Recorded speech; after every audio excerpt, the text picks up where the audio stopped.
I hope there are questions and stuff that we can say about it. Yes, Richard. Well, I'm going to take you back to the Vonage manuscript for a minute. With there was this thing about it was a liturgical manual for some. Is that your opinion of it? Well, this is kind of a footnote on all of this. You remember I said that that Kelly's entree to D was that he had a mysterious book.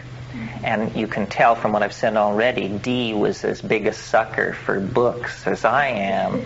I mean, and so this book, Kelly's story was that he had gone to sleep in the ruins of a Northumbrian monastery and slept in an open sepulchre, a crypt of some sort.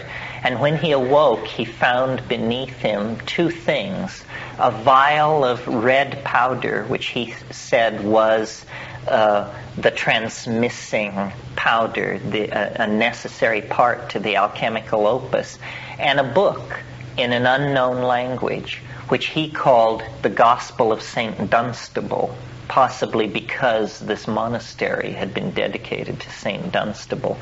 Well, now, Arthur D. was John Dee's son, and he said that he became an alchemist in his own right, and he said that when he was growing up, he recalled that his father spent many hours puzzling over a book, as he put it, all covered with hieroglyphics. But D, who elaborated the angelologic language called Enochian, never actually wrote or discussed the book that he had received from Kelly. It is definitely not written in Enochian. Enochian, when grammatically analyzed by computers, has a curious relationship to 16th century English.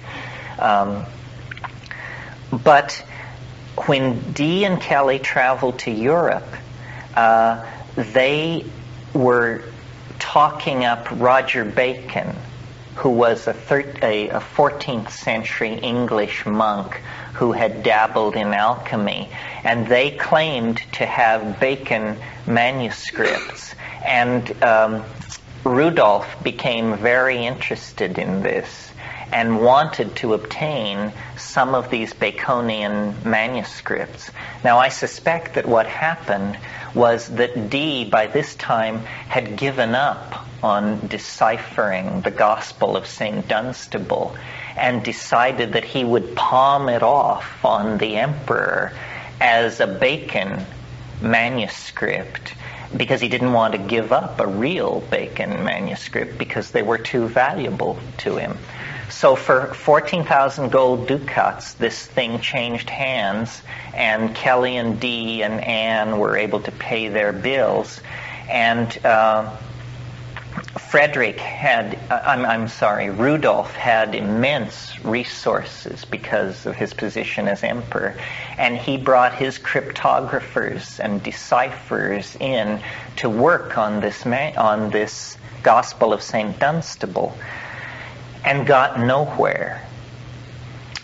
Well, then, when Rudolf died, a mysterious book was numbered among the artifacts of his estate, and I think we can assume it's this book.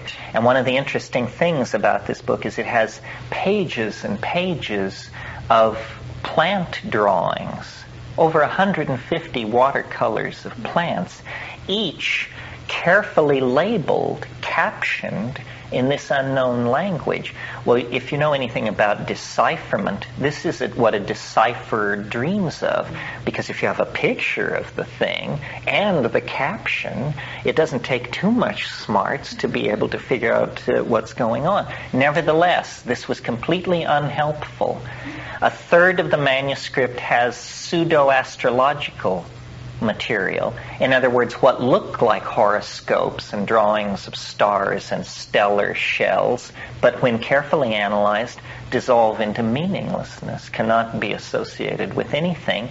And then a third of the manuscript shows little naked ladies in what can only be described as elaborate plumbing systems.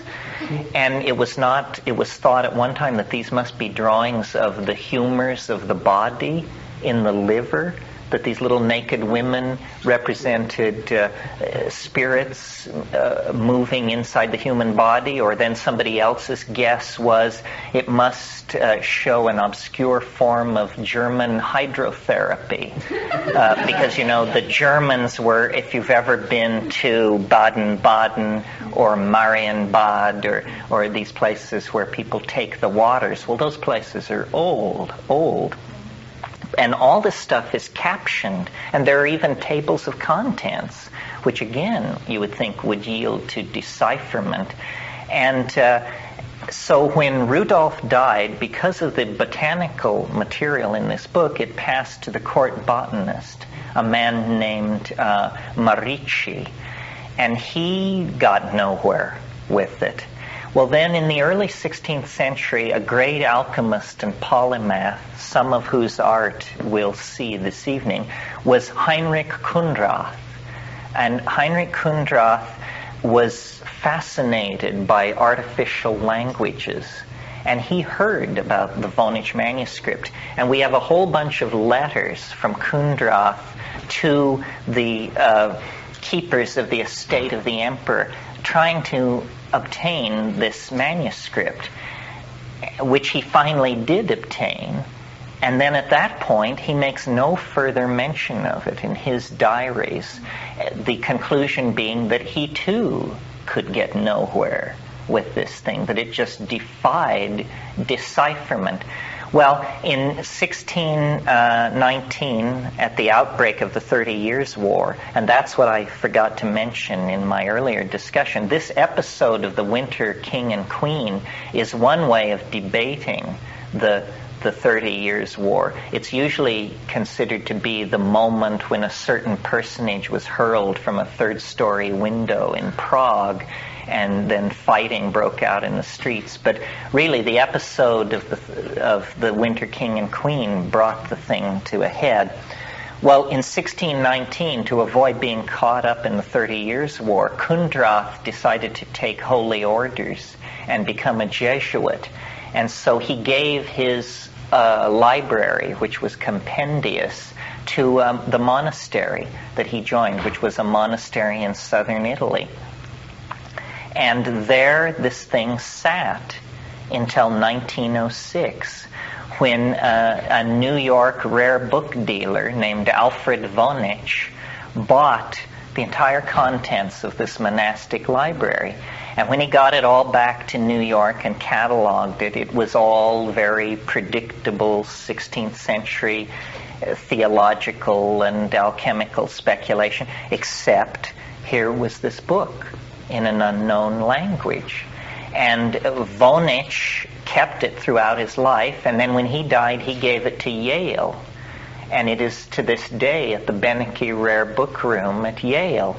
Well, in the 1960s, the CIA became interested in it because the CIA is in the business of code making and breaking. I mean, a huge amount of energy goes into this. And if you know anything about the Enigma project in World War II, you know that vast energies go into the production of unbreakable codes. And so they very systematically sought out all examples of encrypted material throughout history and just lickety-split deciphered it one after another. And all occult and magical codes known to exist in Europe can be traced back to one person, virtually to one person, to Trithemius, Bishop of Sponheim, who was the great teacher of Henry Cornelius Agrippa. all magical codes, if you know the Trithemian method, within a few hours you can get plain text. Well, the Vonage manuscript did not yield at all to this method. And the CIA formed a working group that for over 10 years would invite scholars in to have a look at this. And if you're interested in this, Marie de Imperio, who was a great Renaissance scholar, wrote a book called The Vonage Manuscript, An Elegant Enigma, in which she traces the efforts of the CIA to figure this thing out and figure out what it could be.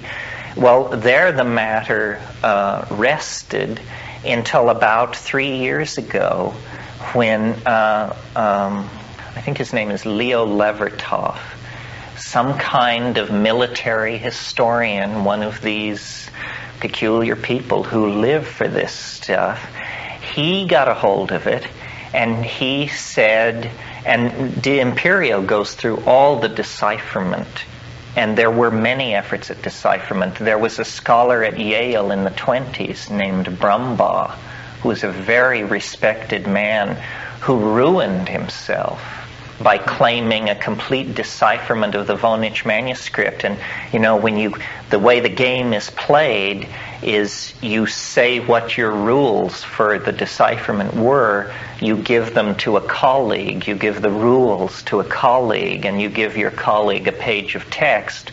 If he can't translate it with your rules, then you are viewed as a deluded and misguided person, and your career goes down in flames. Well, the Brumbauian method for deciphering the Vonage manuscript had to do with confined pools of letters, where it would get you to a pool of 5 or 6 letters, but then you could freely choose which one you used.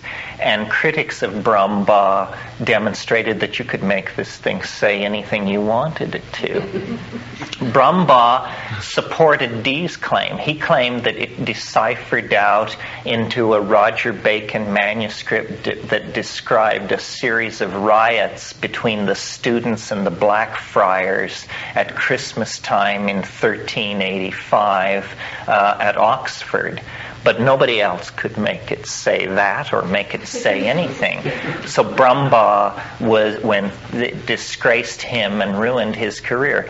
So then there were other efforts at decipherment, which I won't bore you with. But along comes Leo Levertov just 4 years ago, and he wrote a book called The Vonage Manuscript, a liturgical manual for the Catharites.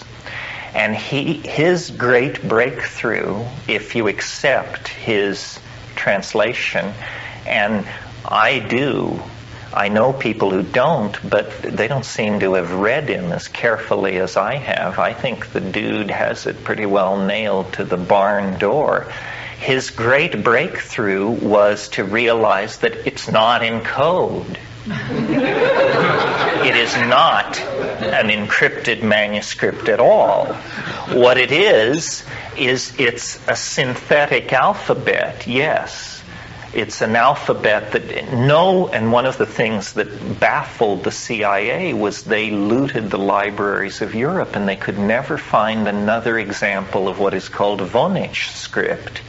And this was just baffling. I mean, how could there be no other example of this script? Well, it appears that what happened was someone created a synthetic alphabet, and then in a mixture of medieval polyglot Flemish with a huge number of loan words in Old French, Middle High German, and Swedish, wrote down a sacramental manual for the dying in the Catharite sect. Now, what is the Catharite sect? You're probably familiar with something called the Albenizian Crusade. This was not a crusade carried on against the infidel for the recovery of Jerusalem, but rather a series of military actions carried on by the Pope against communities in southern France in the early 1200s. And these people were Catharites. They were, as far as we can tell, and we can't tell much because we only have descriptions of the Catharites written by the people who were burning them at the stake. In other words, no original Catharite documents survive. We just have what they screamed out on the rack as they were being put to death by the bishops of the church. And this was a horrific incident in European history. To give you the flavor of it, the Second Albenizian Crusade was prosecuted by a general of the Pope named Simon de Montfort. And his lieutenants came to him at a point, and some of you may have visited the city of Carcassonne in southern France, which is a walled medieval city, very beautiful. And Simon de Montfort's lieutenants came to him and told him, they said, we have cornered the Catharites at Carcassonne. But the problem is there are 6,000 Catholics within the city walls. And he said, kill everybody, God will recognize his own. So that was the spirit in which this thing went for, and they did. They did. So what we do know about the Catharites is that they had a sacrament, the holiest well, first let me tell you a little bit more about them. At first it was thought that they were pretty much heterodox Christians. They were into nudity and vegetarianism. They sound like early hippies as far as we can tell. They got together, men and women, and they took off their clothes, they bathed. Whether there were orgies or not, we don't know. They were vegetarians, and the one thing we do know was that they had a sacrament called the consolamentum. And the consolamentum was it was ritualized vivisection, or not vivisection, the term escapes me, but anyway, when you were dying, a fellow Cathar would cut your wrists and open your veins in a warm bath of water, and you would die in that state. You did not die a natural death. And this was called the consolamentum. Well, what Leo Levitov is claiming is that the Vonage manuscript is a description, a manual for the perfecti of the Catharite sect, telling how to properly carry out the consolamentum. And I see no reason to challenge it. I mean, even with my limited knowledge of German, once you get the vowel and the letter assignments right into this weird manuscript, into this weird language, and change it into English text, or alphabetic text is what I'm trying to say, you can see that there's enough German there, and then these loan words in Flemish and so forth. It looks to be true. And what emerges from this, if we accept the Vonage manuscript as the only primary document on the Catharite faith, is that this was not a form of heterodox Christianity at all. It was much more radical than that, and this may explain the church's fury at this group of people. It was a cult of Isis. can be traced straight back into the mystery religions of Io-Isis in Egypt. And I have not seen any critical commentary on Levitov's work. His book was published by this weird press in Redondo Beach that specializes only in books on military encryption. I mean, their catalog is a revelation to see. I mean, it's amazing. And the book on the Vonage manuscript stands out like a sore thumb because most of it is like dictionaries of three-letter words in Swahili and their numerical transforms and stuff like that. So that's the history to date of the Vonage manuscript. And it's not that askew of our subject because all of this heterodoxy in Europe blends together. The presence of Theodor de Bry as an alchemical printer in Heidelberg may be a clue because there were survivals of this Cathorite faith in the form of a heresy called the Brotherhood of the Free Spirit. If any of you are familiar with the altarpiece called The Garden of Earthly Delights by Hieronymus Bosch, it's thought that this was created by a commission for a congregation of the Brotherhood of the Free Spirit. And the Brotherhood of the Free Spirit was always associated, for some reason, we don't know why, with printers. Printers seem to be the profession that the Brotherhood favored.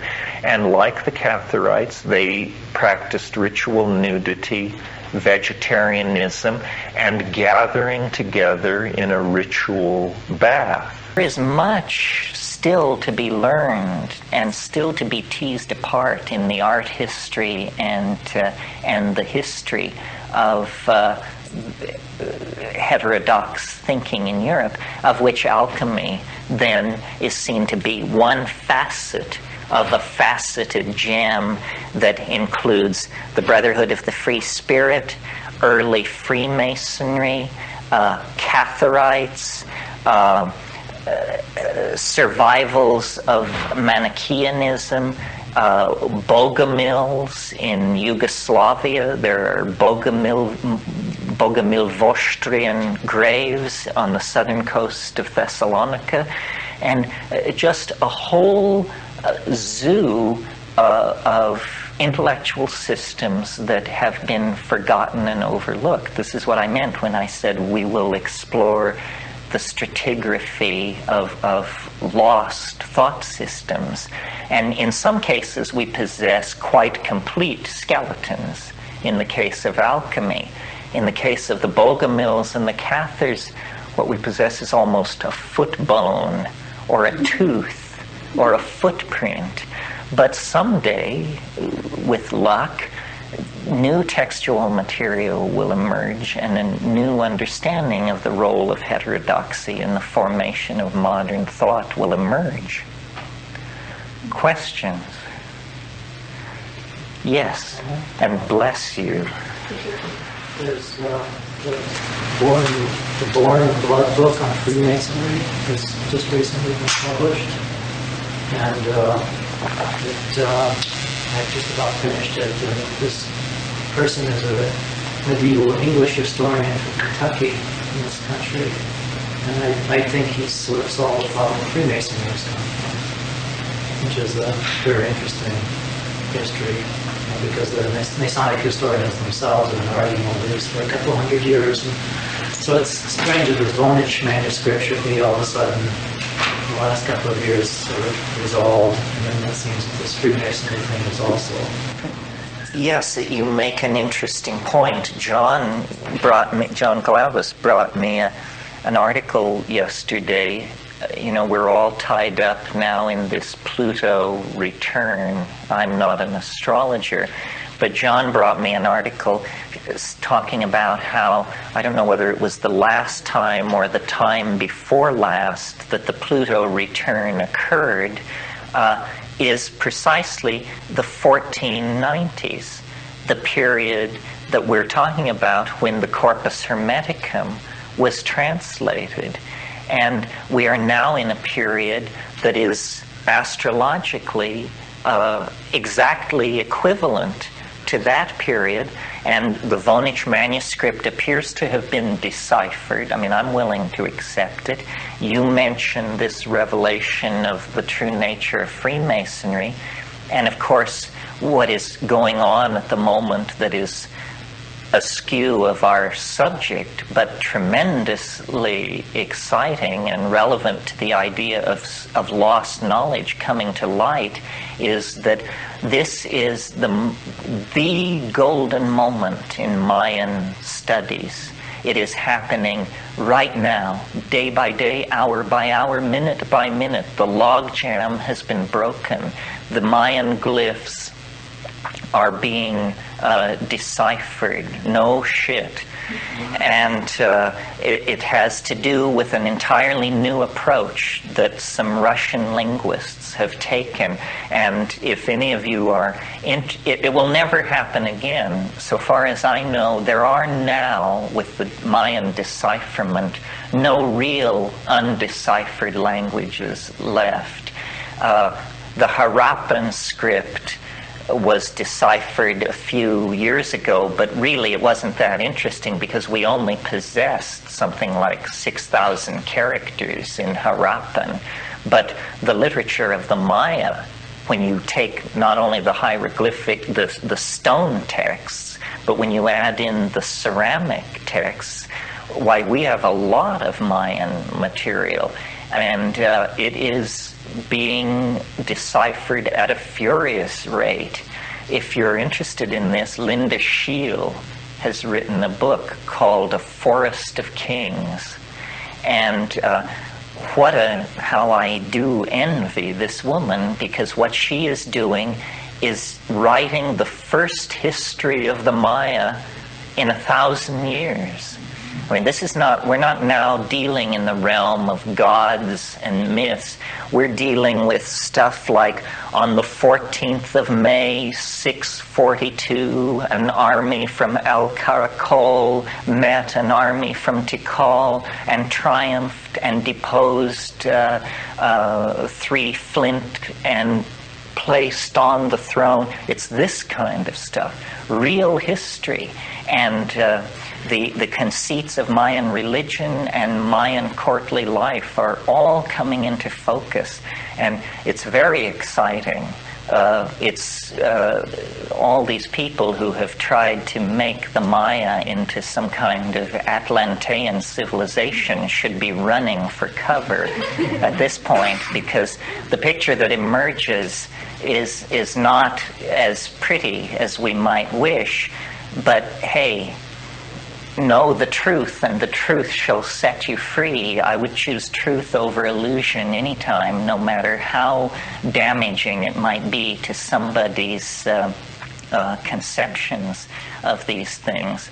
So, and if any of you are interested in these subjects, another area where this has occurred is, some of you may know the book by Michael Chadwick called The Decipherment of Linear B.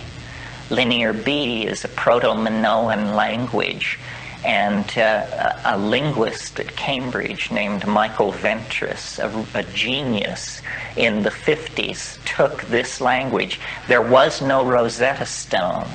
This is the amazing thing. You know what I mean by a Rosetta Stone. When you see, in the 19th century, the great mystery was how to read the Egyptian hieroglyphs. And before they were deciphered, the Egyptians were treated like the Maya, and people thought that the secrets of the universe were chiseled on those obelisks and tombs. Well, then a scholar in the Grand Army of Napoleon, Champollion, was a soldier, found a tablet which had a column of Demotic Greek, a column of another language, I forget which one, and a column of Egyptian hieroglyphs, and they were able to realize that it was saying the same thing 3 times, and that opened it up for them. But that's like a crib sheet, because it's easy if you have the same text in a known language. But in the case of the Maya, and in the case of Linear B, and in the case of Harappan, there was no Rosetta Stone. Well, then you talk about an excruciatingly difficult problem to solve. And I'll explain to you how it was done with the Maya, because it's so neat. It turns out that Mayan is a rebus language. What does this mean?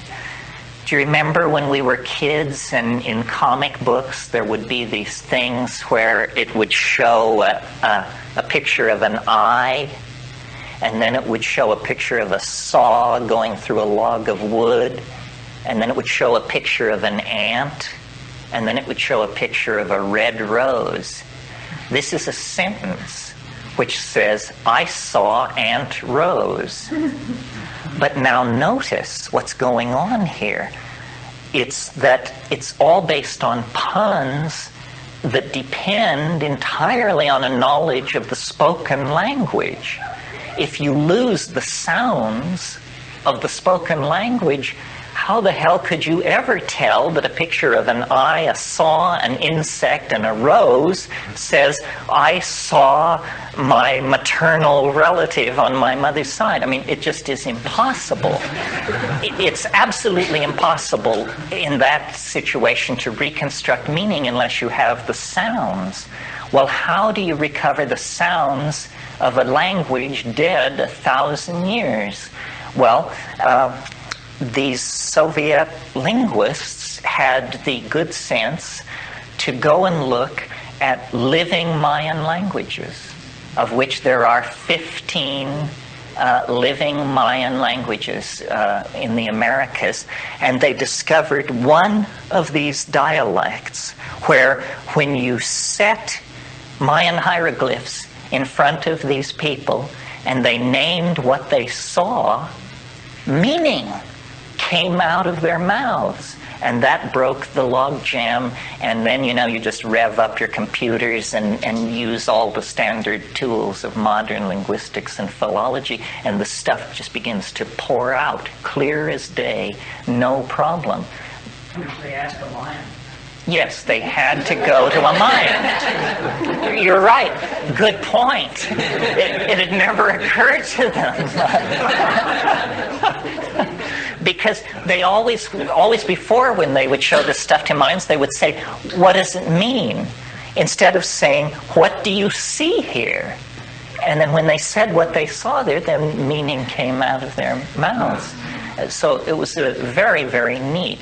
It shows once again the hubris of modern scientific methods, that we tend to dismiss the aboriginal and the primitive. I mean, this was, to turn it toward my own favorite subject, this was the state of modern medicine. Nobody would ask people in the Amazon basin, what plants do you use for malaria, brain tumor, shrinkage, and so forth and so on, because they were just dismissed as superstitious primitives. It was thought that the doctrine of signatures was operating. They didn't realize how subtle and how complete human knowledge systems grow under the care of those people for whom it really matters. Is there anything that needs to be said about this? The redemption, the project of the redemption of spirit from matter turned into the project of redeeming the general society of the time toward a utopian vision. And this is working right up until the present. Millenarianism is still with us. Marxism is the last great millenarian faith, the belief in the worker state. It occupies the same relationship to these alchemical utopias as Heideggerian existentialism has to second century Gnosticism. The poetry has gone, the Baroque filigree has been stripped away, but the impulse is still toward a perfect society where each, from his ability, according to his needs and means. And it lives on. I mean, democracy is also an effort, let us not forget, to recapture the style of 5th century Athens. I mean, we forget that this was a city-state, half of whose inhabitants were slaves, and yet we are so under the spell of the utopian dream that we continue, and not without import and reason, I think, to try to labor toward a just and decent world where the lion lies down with the lamb. And that was and it remains the alchemical dream. I very much enjoyed and kind of flashbacks to memories of I actually majored in history in college, and the first history professor that I had was a wonderful old man that really, when I now look back at it, taught the history of ideas. The rest of my major in history was pretty much politics and all this kind of thing. It's kind of a wonderful experience to suddenly get back to what got me turned on about history and what gets me turned on and opens my mind again. To looking at some of these thoughts and some of these things that have been forgotten, suppressed, and put down, and said that's bullshit, as traditionally trained scientists and so on. It opened my eyes to the fact that, yes, there are many things that we must and can learn from what's gone before, all the great ideas that are out there. We just have to grasp them and find what's right and apply it.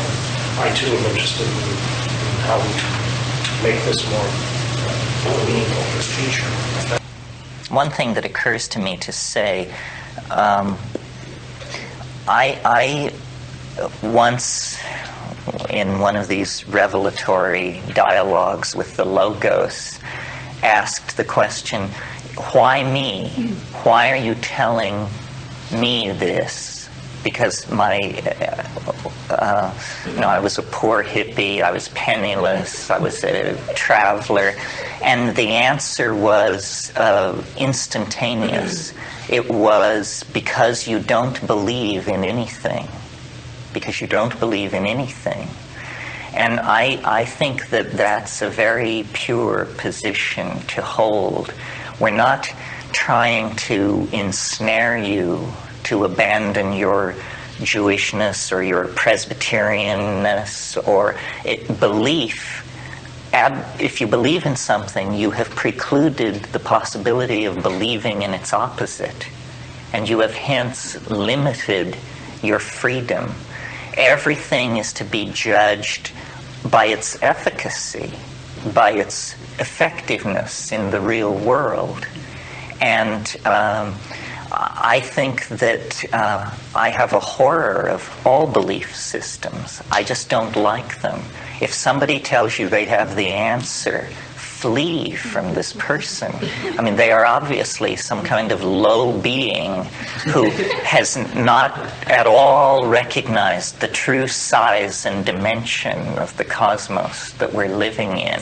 And if you can keep yourself free of encumbering beliefs, then your dialogue with the Logos can go forward unhindered. Sometimes when I am in the trance of psilocybin, I will say to the entity, begin to show me yourself as you are for yourself. Don't give me the scaled down, humanized version. Begin to show your true nature. And after a few moments of that, then I have to raise my hand and say, enough. I can't handle more than that. This goes back to the statement made yesterday or the day before about that the universe is not only stranger than we suppose, it's stranger than we can suppose. Therefore, we are given tremendous latitude in what we think and what we conceive. But if you begin to believe something, then you are pulled down, because every belief has consequences, you know. I mean, a perfect example is, as some of you may know, when Muhammad ascended into heaven from the site of the what was to become the Mosque of Omar, from the site of the Temple of Solomon in Jerusalem, he happened to be on horseback. Well, if you believe Muhammad ascended into heaven, imagine the theological and hermeneutic problems posed by the horse he was riding, because it went with him. This is a perfect example of how intellectual baggage drags us down, because belief always then contains absurdity. I mean, the ontological status of this horse has troubled Islamic theologians for centuries. Just let go of the whole idea complex, they would be liberated from this kind of minutia. So belief kills the spirit. The spirit transcends belief. So I wanted to say that. Then someone asked about Bruno and D. Since I suggested you read Giordano Bruno in the Hermetic tradition, it's ironic that so little time was spent on Bruno. But on the other hand, I recommended you read the book, so you should be well informed on Bruno. For me, Bruno, we just didn't get into that particular historical episode because I wanted to tell you about the Rosicrucian Enlightenment. But the thing to remember about Bruno is his discovery of the infinitude of the cosmos, and that by an act of unencumbered observation, I mean, how many people had looked at the night sky before Bruno, and they had not seen what he saw, which was infinite space and suns hung like lamps unto the uttermost extremes of infinity. By an act of pure cognition, he was able to destroy an entire cosmological vision that had limited and confined the human soul for millennia. That's half of his story. The other half is he was burned at the stake for refusing to back down from this. And it's a model for us all that trust your perception, trust your intuition, and then accept the consequences, because this is what existential validity must be. As far as the relationship between D and Bruno, the relationship is that they were both derivative of the magical school that can be traced back to Henry Cornelius Agrippa von Nettelsheim, who was the model for another model for Faust. Agrippa wrote De Libre Quattro de Occultata Philosophia, 4 books of occult philosophy, and that was the core work for European magic. All magic is derivative. All European magic can be traced back to the Agrippan system, and Agrippa was the direct student of the abbot Trithemius of Sponheim that we mentioned yesterday as the source of all the magical codes in the Middle Ages. If you're interested in a brilliant but fictional treatment of John Dee and Giordano Bruno, I'd like to recommend a novel to you. It's called Egypt, spelled Aegypt. It has the A in front of the E. It's by John Crowley, the same gentleman who wrote Little Big, which is a wonderful novel about the magical interface between two worlds. But his book, Egypt, fully half of the book is given over to a wonderfully rich retelling of the relationship between Bruno and D. Now, some people have wanted to say that D and Bruno actually crossed physical paths in London, but I've looked into it, and they missed each other by about 2 weeks. Bruno was setting sail for for England, as D was setting sail for France, and the Rosicrucian Enlightenment episode that I talked about. Then someone asked about Tantra and the contrast between the imaginative, internalized invocation of the anima or the animus, depending on your own sexuality, and that contrasted with something which actually happens between two people. We didn't talk that much about the concept of the chemical wedding, or the alchemical marriage is another way of putting it. But this is the Western resonance to the Eastern idea of Tantra.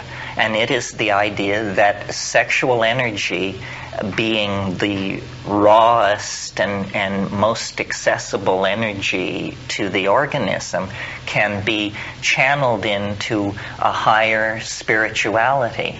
Well, it's entirely so.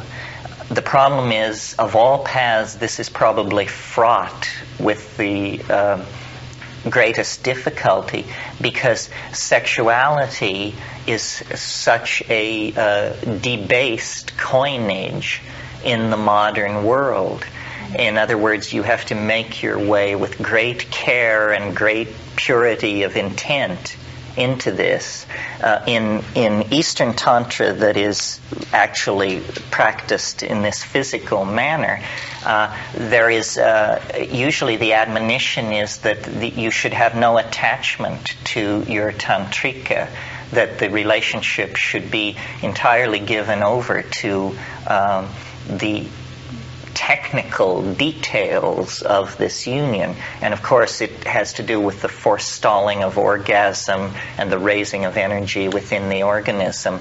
In the chemical marriage, in the alchemical marriage, due honor is given to the importance and uniqueness of the other person. In other words, it isn't the idea of the temple prostitute who serves as the vessel for this process, but there's actually an effort to keep individual identities and individual dignity, in some sense, together. And this is, the higher up the mountain you go, the steeper it becomes. And when you begin to scale the heights of alchemical or tantric sexuality, the fall back into the nigredo can be shocking indeed. So that's just an admonition. It's not designed to scare you off. It's just to say that in an age as sexually obsessed as our own, you have to, as the I Ching says, inquire of the oracle once again if you have purity of intent. Okay. Yeah. Grace. Is there also healing between the two? Yes, it's a complete alchemical system, and the energy is passed between. This is probably the highest completion that is possible. The idea of romantic love, I don't want to digress too much into this, but the ideal of romantic love was introduced into Europe in the 1400s and earlier at the Angevine court of Eleanor of Aquitaine by troubadours. And this troubadour tradition scholarship now reveals pretty convincingly that this is an esoteric Sufi system. It also occurs in Indian teachers such as Chaitanya, Chaitanya is the guy who the Hare Krishnas go back to, but the radical teaching of Chaitanya was that you could achieve ecstasy not by sitting in yoga, but by dancing and singing on street corners. And it's now pretty clearly shown that Sufi, the penetration of Sufi ideas into Bengal was happening at the same time that these Sufi ideas were coming across from North Africa and into Spain and southern France. So it's a tremendously old and vital tradition, but you have to be very careful. The romantic impulse is a real double-edged sword. It has been ever since the early 19th century, because you see the rise of Romanticism, as that term is normally understood, meaning the movements in art and literature of the early 19th century. The rise of Romanticism was a response to the dehumanization that was going on at that time, the rise of industrialism and the further retreat into cities more massive than any that had ever been built before. Did you want to say something like that? I'm going to add that your question was about healing, and I think there's a tremendous difference between the Indian and Tibetan tantric systems in what is practiced in Taoism in terms of dual cultivation or single cultivation. In the Taoist system, certainly self-healing is of paramount importance before you can even consider dual cultivation. Right. When dual cultivation is then begun, then again other considerations come in, but certainly in the Indian and Tibetan systems, where Dakinis and various deities are invoked in the process of their alchemical union, it's really quite different from the Taoist system, which is devoid of belief in gods.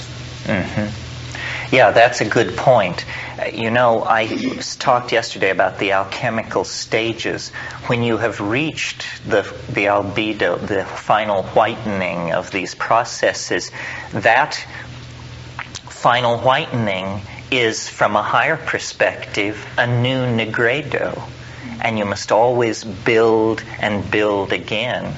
And so you have to be fairly confident that you have already realized a certain portion of yourself before you then embark on these tantric double experiments, because a lot of tantric text reads very vampiratical. I mean, it's all about expelling the semen and then sucking it back in, and it's like an energy war. It turns into black magic. The losing partner in these deals is just left a withered husk, and this is not a higher completion to be sought for. You're correct. There are supposedly, whether they're myths or documented stories, about one Chinese empress who caused the death of more than 1,000 men because of her vampirism. And it was sexual in nature. It was sexual in nature. Uh-huh. Okay, then a couple of other points here, and then we'll break up. The gentleman here who had nothing to comment or wanted to sit it out reminded me, since we were talking about the Valentinian system this morning, my favorite archon, aside from Sophia, who's so interesting because of the little story about how she made the universe, but the 12th archon in the Gnostic system is a unique entity. I don't know of another religious system that has this notion. The 12th archon in the Valentinian system is called the Watcher. And that's all he does. He does not input into the system at all, but is the witness. And somehow then this creates a validating dimension that is very important. So I just want to affirm that the Watcher is a very strong platform on which to stand. I mean, would that I could learn to keep my mouth shut. Would that we all could. So the watcher is a good archon to keep active on your inner altar. So then the future occurs 3 times in the list, and we don't have a lot of time, but what I would like to say about it this morning is if you extrapolate all that has been said here, then you should see that remember how I said that one view of alchemy was that the alchemist intervened in natural process in the role of a catalyst. For those of you who aren't chemists, a catalyst is something which causes a chemical reaction which is going on anyway to proceed at a faster rate, but the catalyst is not consumed in this process. It simply accelerates it. And if we think of nature as a great alchemical furnace that continuously produces and brings forth wonders, then must it not be that humanity is the yeast of the Gaian alchemical rarefaction, and that human history is the process of catalyzing the alchemical condensation? If we look back into nature before the advent of speaking and writing human beings in the last 15,000 years, what we see are very leisurely processes. I mean, the speciation of a single plant from another can occupy 50 or 60,000 years. It never happens more quickly than that. And the grinding down of glaciers from the poles, these are processes that take hundreds of thousands of years.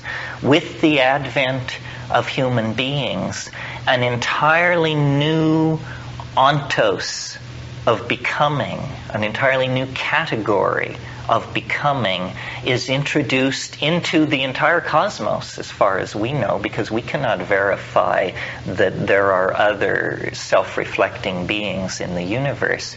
And this new ontos of becoming is what I call epigenetic as opposed to genetic.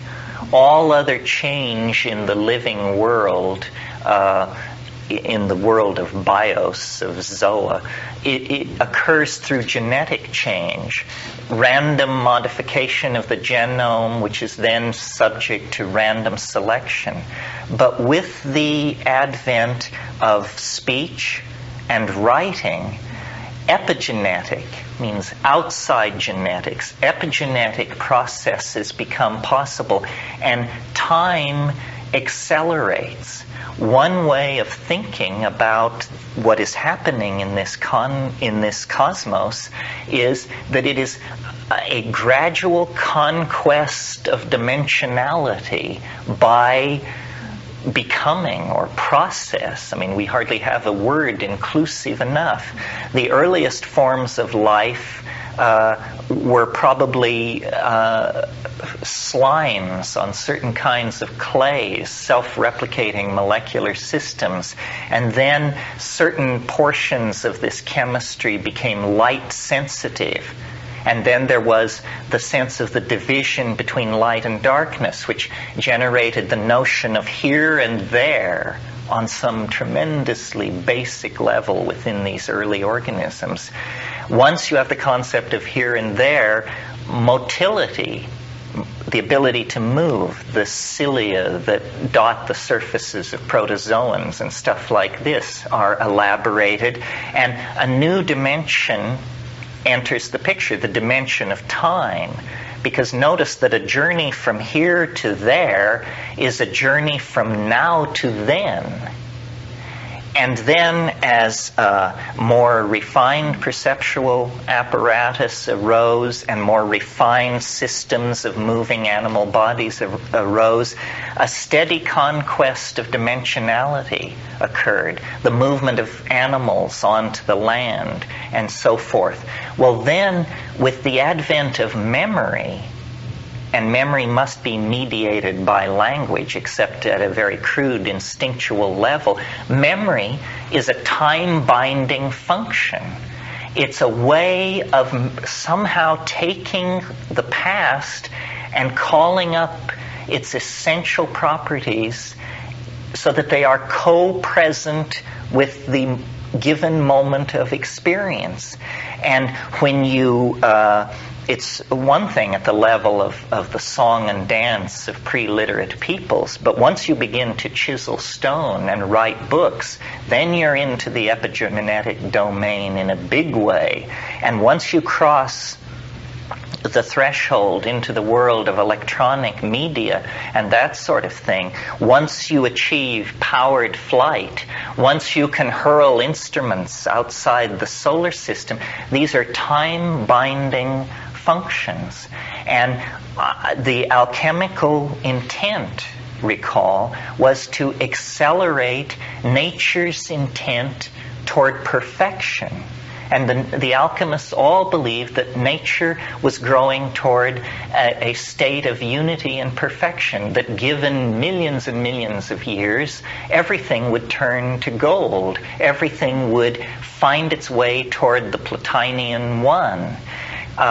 So now we live in a world that appears to be on the brink of its own death or extinction, and the reason we make that assumption is because our bridges are burning behind us. We see no way back to the world of the hunting and gathering pastoralists of the high Paleolithic, of the Saharan grasslands. We see no way back to the Gothic piety of a Europe with under 30 million people in it. Our bridges are burning, and our religions, Islam, Judaism, Christianity, the major Western religions persistently insist that we are caught in a tightening spiral of ever-increasing speed that is carrying us toward an unimaginable confrontation with something which they call God, the Second Coming, the Messiah, you name it. As cool-headed a rationalist as Arnold Toynbee, when he sat down to write a study of history, he finally had to face the question, what is history for? And the best he could come up with is history must be about the entry of God into the domain of three-dimensional space. Well, we don't know what God is. Let's not call it God. Let's call it the Philosopher's Stone. Let's call it the Sophic Hydrolith. And I believe that the chaos of our world, the apocalyptic intuition that informs our religions and our dreams, is because ahead of us in time, and now not that far ahead of us in time, is something which, taking a page from the mathematical concern called dynamics, we can call an attractor. The attractor lies ahead of us in time. Universal process is not driven by a downward cascade of Cartesian casuistry. That's the scientific notion, and it leads to a universe of entropy and heat death millions of years in the future. But what we see around us is a continuing and accelerating complexification as human beings, machines, ecosystems, the solar system itself is beginning to knit itself into a tighter and tighter organization. I believe that alchemy provides the best metaphors for understanding this. Nature is the great alchemist par excellence, and we, as its minions, through history, are accelerating the condensation of being toward the unimaginable. So that in my system, my way of thinking, there's ultimately a symmetry break with ordinary history. And I call it all kinds of different things, but here this morning, the transcendent other. The transcendent other casts an enormous shadow across the lower dimensional landscape of time. The stirring of the earliest life forms in the Devonian seas caught the call. And every step that has been taken since then has been ever quicker toward the transcendental other. It beckons us. And history is haunted by this thing. History is the shock wave of eschatology. History is a process that lasts, let's be generous, 25,000 years. The wink of an eye in geological time. And in that 25,000 years, religious systems rise and fall, governmental systems, teachers come and go, and there is a sense of being caught in a whirlpool that is spinning us toward fusion with the unimaginable. And this is why the skies of Earth are haunted by flying saucers. They aren't coming from other solar systems. They are scintillas. Remember this alchemical term, sparks. They are scintillas being thrown off from the alchemical quintessence which lies like a great attractor at the end of time. And the purpose of science and technique and electronic media and information transfer and all of this stuff is to knit us together, to dissolve our boundaries and to bring us to a point of singularity where language fails, where we lean over meaning's edge and feel the dizziness of things unsaid. And this lies now, I believe, within our lifetimes, within the lifetime of most of us. This is actually going to break through. I mean, I'm like one of those people carrying a sign that says, "Repent, for the end is near." It's as nutty a position as you can possibly hold. That's why I suspect it has a reasonable chance of being dead on. So that is the point of talking about alchemy and this melding and the production of the quintessence and all that. It is because we are a gnat's eyelash away from a full confrontation with the transcendent other. Our dreams are haunted by it. Our reveries are filled with it. If we take a psychedelic drug, it's revealed before us in all its splendor. This is the force that is pulling us inexorably toward completion. I remember once in a psilocybin trance, I expressed concern about the state of the world, and the nous spoke, the logo spoke, and it said, "No big deal.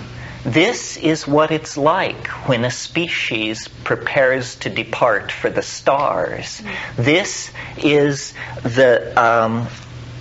we are in the birth canal of a planetary birthing. And as you know, if you come upon a birth in progress, you would never dream that this is the culmination of a natural process. It looks like a catastrophe of some sort. There is moaning and groaning and screaming and thrashing, and blood is being shed, and there is a feeling of the walls are closing in. And yet it is scripted into each of us as a microcosmic reflection of the completion of human history. And not only human history, because we are simply the hands and eyes of all life, all process on this planet. The Gnostics believe that the earth is like an egg. and that a moment will come when the egg must be split asunder. I love to quote the Grateful Dead. You can't go back and you can't stand still. If the thunder don't get you, then the lightning will. That is what we are being funneled toward. That is the message of alchemy. That is the quintessence and perfection of the human enterprise, the biological enterprise. I like to recall the Irish toast, may you be alive at the end of the world. And we have a real crack at it. It's not a pessimistic vision. It's the most optimistic vision that one can suppose. And I think that's where I'd like to leave it this morning. I would like to...